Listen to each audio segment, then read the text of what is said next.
Mon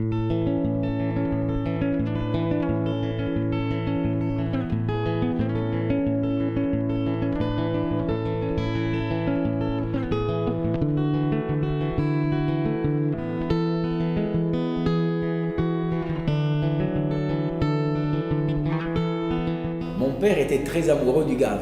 Voilà, c'est une très très belle rivière que la nôtre. Tous les torrents des Pyrénées se rejoignent ici pour former une rivière magnifique dans laquelle passent tous les saumons. Il y a une histoire du saumon dans cette vallée entière et depuis très très très longtemps. Ça fait 13 ou 14 000 ans que l'on mange du saumon dans la rivière, mais on mange du saumon cru. Notre tradition pour conserver, nous, n'est pas de fumer. C'est une tradition des pays du Nord, ça. Donc pour aller vers la fumée, il a fallu que mon père soit un peu poussé par un ami à lui qui avait déjà voyagé, qui avait mangé des saumons fumés en Angleterre et qui lui a dit « Gaston, tu devrais fumer les saumons de ta rivière ».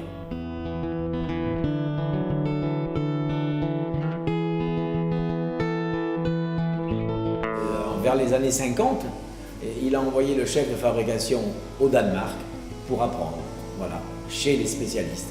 Et là, on a appris toutes les vieilles recettes, les vieilles techniques.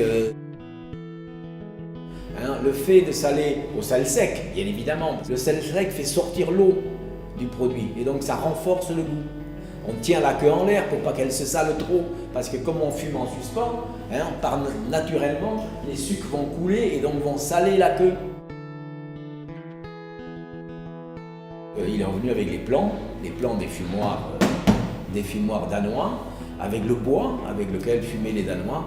Donc tous ces gestes, on continue à les répéter chez Barthouille et je pense qu'on est peut-être le dernier à fumer la totalité de nos produits avec ces techniques ancestrales.